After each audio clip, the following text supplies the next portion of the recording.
Hello everyone and welcome back to the channel, and this is the Yamaha R6 engine that we took out of the bike in the previous video. So if you haven't seen that, click on the link above here, watch that, and then come back as we now take apart this engine and find out exactly what happened. I mean, we have a pretty good clue what happened, as we have a piston rod here and a nice hole there. But yeah, let's actually find out how much damage is done, as I predict that the top of the piston head has gone right up and smashed into the head and probably made that no good. So realistically, I think we are looking at a second-hand engine we need to purchase, but let's get this apart and find out what happened to this engine to cause that piston rod to come out here. And I actually just want to remove these hoses so we can inspect the hole and see if any other rods did blow out of the engine. So let's remove these now.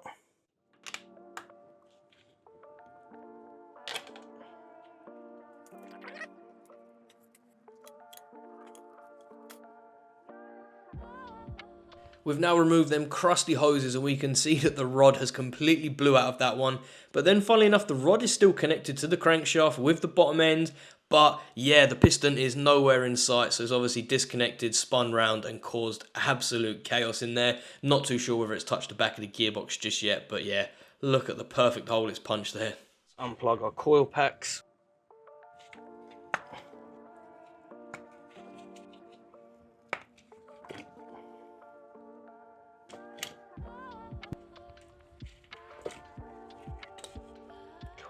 Firepower extinguisher dust is just everywhere.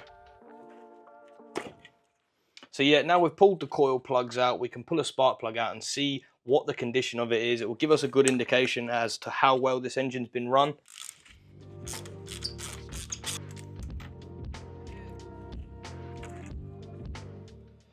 So actually that is not as bad as I was expecting. I was expecting it to be really sort of black and full of carbon where it just maybe hadn't been maintained. So that might be a good indication that this engine had been serviced pretty well. So yeah, let's keep going. Let's pull off our cam cover anyway. I'm actually really surprised that the spark plug is that clean. I was expecting to see a bit more carbon buildup. Now, I mean, this bike doesn't look like it's been tuned. It still had the standard exhaust other than a slip-on, still had the standard air filter, and judging by the spark plug being nice and clean, this engine was running correctly, and it doesn't look like it's been over-fueled and running too hot, which could have led to this. So far, so good. A little bit of persuasion.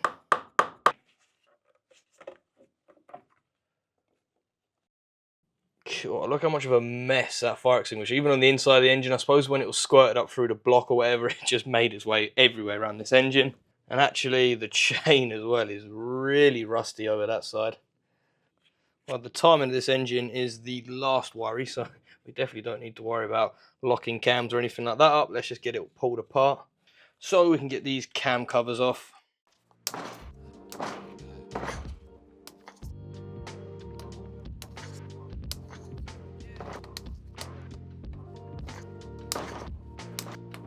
Actually, realistically, I should have took the tension off the chain just in case it's putting the camshaft under any strain, because obviously they can break.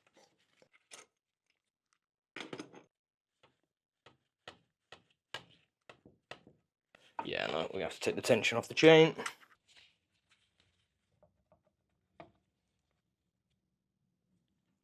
Probably something I should have done a little while ago, but I just assumed with the condition the engine's in. No, definitely not. That is solid. Look, there is no chance of budging that whatsoever. So no chance of turning the engine over. We've got our tensioner in here, so let's get this out, and then at least we'll be able to get our camshafts out and then get the head off.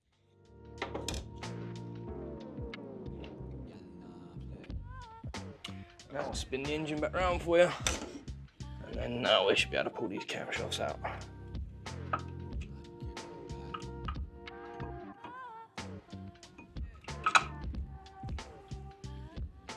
And actually, with a little bit of a clean, the camshafts don't look like they're in terrible condition. Bit of wear on them. But yeah, not too bad. And then also what I'll do is put a red cable tie on my exhaust camshaft so I know which one's which. These ones are stuck on that.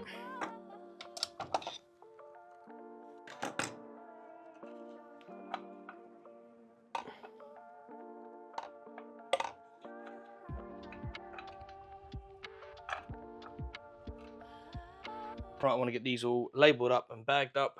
So now the next step is to undo the head, but you do want to undo the head bolts in the sequence. So I'm going to write that down now. So starting off here, it's 1, 2, 3, 4, 5, 6, 7's that one, 8, and then 9's below that, 10, 11 is bottom left. So let's start off with cracking number 1 off. And I could probably do with some form of engine clamp, but we haven't got it, so hopefully we can undo it this way. Oh, lovely. And then it's half a turn.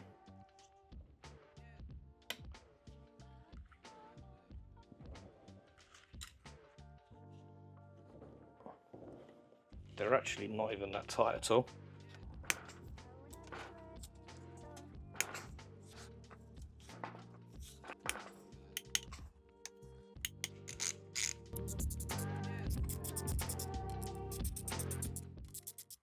So now all the head bolts are just nice and loose. We can just back them out. None of them are getting tight, so that means the head has come off nice and square. Because the last thing you want to do is pinch the head up and sort of damage it or bend it or warp it any more than it may already have been.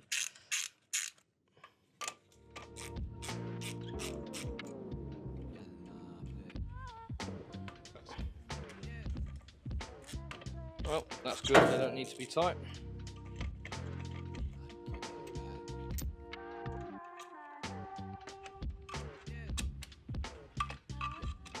Yeah, and it is mine.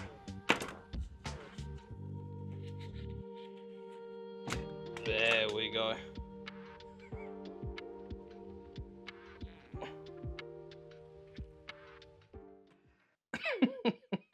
Oh my god. Oh my god. You guys have probably been shouting this for the last 10 minutes watching this video, but I've honestly only just found it now. So I just pulled the head off the block and I wanted to move the camera, change the batteries in it, put down a piece of rag and then put the head down and then I'll flip it over and see if there's any damage. But yeah, how did I miss this, by the way? So we are missing a bucket. Now, look, it is completely disintegrated. There is part of it left there. So I'm guessing what's happened is as the rod and piston have separated, I mean, yeah, actually looking at that, our pistons look extremely dirty and this one is all nice and shiny. So that has definitely been kissing the underside of the head. So probably as that piston comes flying up, it must have pushed the valve up at the wrong time and pushed the bucket up into the camshaft as it was turning down, and the load probably pushed the bucket into there and just, yeah, smashed it into pieces. So yeah, look, that is, oh, that's damaged that quite a lot. So yeah, I don't think we're going to be able to clean the head up really and reuse that. But yeah, let's flip this over now and see what damage it did to the underside. But lose a million pieces, but that's fine. There we go. So now we've flipped our head over, and to be honest with you, I was expecting a lot more damage than this. I mean, you can see where the piston on there has made contact with the head, and I mean, you can see a little bit there as well, the damage, but I was honestly expecting almost to see valve imprints in this. Oh, hang on, it's both of them, isn't it? So, oh yeah, there's a little bit more damage on this one, as you can see there, where the piston head has definitely made more contact on there than it has the other piston. But I mean, yeah, it's not going to be rebuildable, this head, is it? And actually, that valve there is partly stuck open. Jeez, yeah. So, yeah, them two have definitely had a bit of a kiss here with the head. So let's pull the sump off and take a look at the crankshaft, shall we? Not that there's going to be much left of it. The gasket definitely didn't fail anyway, because that looks like it is in very good nick still. So Yamaha, you get 1 point for making a half decent head gasket. You just don't get a very good point for oil starvation. Just grabbing the camshaft to take a look. And I mean, there is a bit of damage there to the lobe, but I mean, to be fair, that camshaft completely ate that bucket shim to bits. But yeah, not as much damage as I was expecting. So far, I was expecting a lot more internal damage, as in, you know, metal to metal surface, where there's not that much, but I mean, the head's no good, the block's no good, and the crankshaft we know is going to be absolutely toast. And a crankshaft alone for this engine is £800, let alone, you know, all the other bits and pieces we need. I spoke to a company, it was a Breakers, and they can sell me an engine for 1100 quid, and then plus sort of postage and that sort of thing. So that is definitely going to be the road to go down. But the problem with a Breakers engine is it's unknown. You don't know whether, you know, you're 10 miles away from a disaster like this, or you could be lucky, it could be sort of well looked after, but there's such an unknown certainty. Just ignore me about the price of the engine. It turned out to be a complete scam. Now, it was a proper legit motorsport page. They had 10,000 followers. And just as I was messaging them, trying to get some details, everything was super shady. So, guys, it's a reminder that if it looks good and maybe seems too good, you know, it ain't true. Make sure you check what parts you are buying. Make sure that they send you a photo with your name and today's date. As soon as you put that in, they don't want to know. And yeah, you can sniff out a scam. So, back to the drawing board with that. Take the sump off the engine, let's sort of strip it apart a little bit more and see how much more damage has occurred.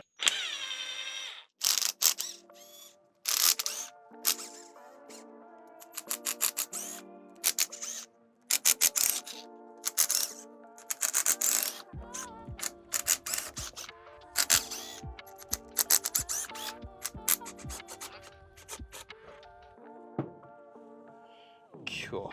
Oh dear, oh dear.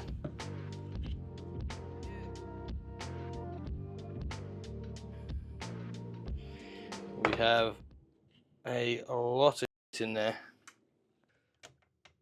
Oh, look at the state of that sump. Now, most of that is hopefully from the fire extinguisher, or yeah, this engine had big problems, but yeah, look at this. This is all from the fire extinguisher with loads of bits of metal in there as well.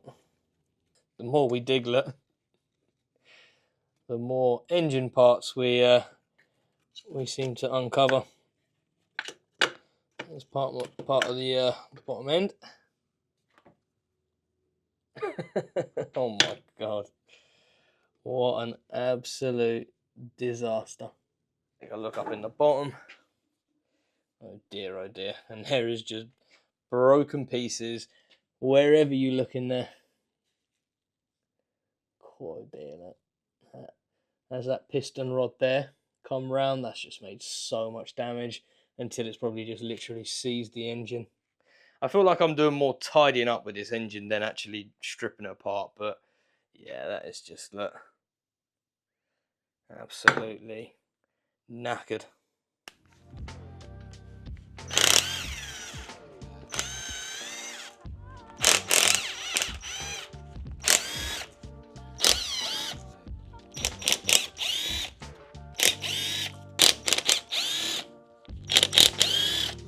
Try not to get me fingers trapped on the magnet.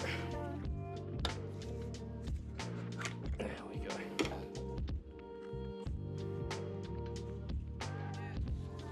I just want to split the case so I can get me souvenir and then I can crack on.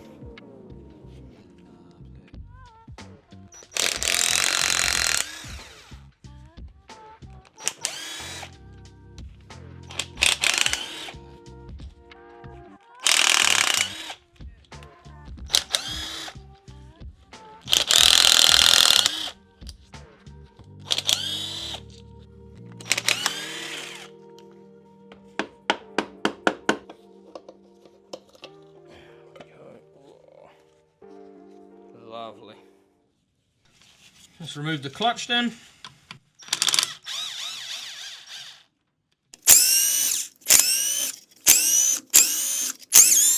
Cool, and this actually stinks like it has been burnt out.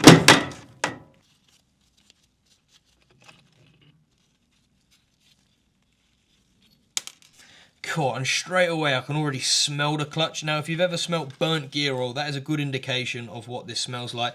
Now, I don't know if you'll be able to see this on the GoPro, but that is in places quite blue. So that is an indication that these friction plates have got extremely hot. And to be fair, there is a good bit left. So it's not like the clutch has been totally burnt out, but yeah, I think that could be a good indication that this bike has been wheelied pretty hard. Oh, it just stinks. That was partly a waste of time because I do not have a socket above 32 on me. So we'll have to leave that for now.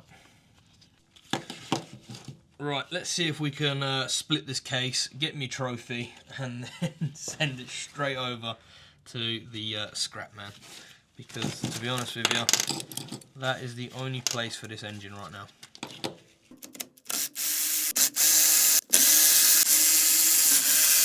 A few moments later. And as I've just removed the cover for the water pump, yeah, that's not exactly too good either. A little bit of shit in there now. Yeah, I don't know whether that's already been in there or it could be from where the engine's been just sat there after the accident. But yeah, that's never a good sign of seeing that sort of stuff. It almost looks like it's maybe had rad weld used in it. Who knows? So, the block now should be pretty much ready to be separated. I think I've removed all the bolts. Hopefully now I can just give it a tap with a hammer and it will split, because this is just making such a mess and I kind of just want to go throw it straight in the skip already. So let's see if we can split this case now. Now I've got my friend the persuader.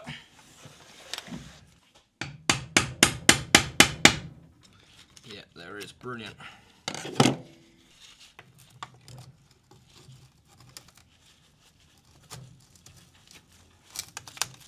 Oh, lovely, at least that won't tight at all.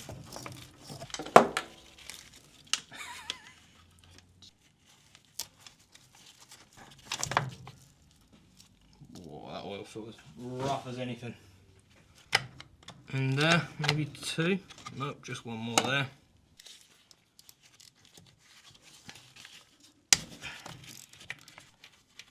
That is the last bolt to hopefully split this crankcase. Now, of course, this isn't the correct way to split it at all, but it's kind of the only way I can split it. Let's see if it will budge at all. And I don't really know why I thought it might have worked, because quite clearly the pistons are obviously still in there, completely seized on the crank. So just to even try to pull it off was never really going to happen.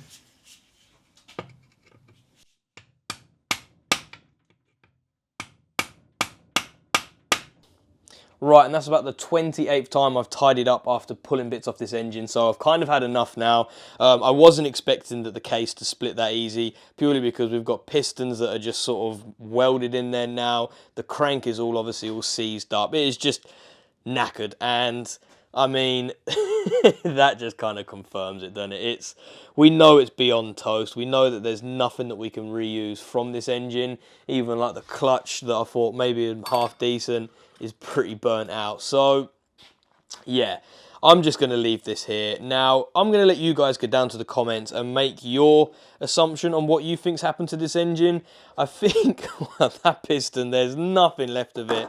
But was there a bit of play in the bottom end? Did it start knocking, and then just from there, bottom end dropped off, pistons went everywhere, into the head, just absolutely destroyed the bottom of this engine, and then yeah, led the rods to blow out.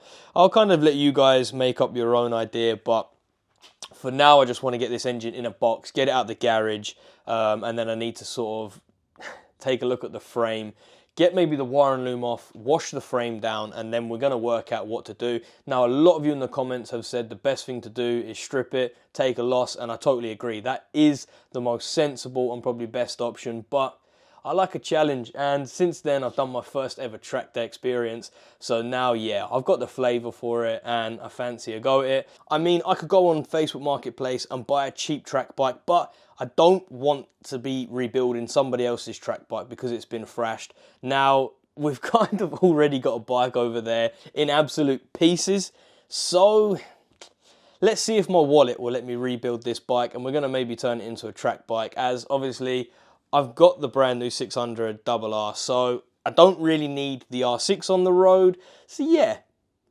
let's make a race bike. And who doesn't want to build a race bike at the end of the day? Do I know how to build a race bike? Absolutely not. Do I know how to ride a race bike? Absolutely not. But it's all part of the fun and games, and for me, as a mechanic, I just love it, you know. I don't like to just strip something and just sell it for kind of next to nothing. I'd rather rebuild it. So we're gonna see if my wallet will let me, and yeah, if you guys have enjoyed this video, don't forget to hit the thumb up button, hit the bell notification if you're new here, and subscribe, and that'll bring you back for all the future content, because we might be rebuilding this bike pretty soon.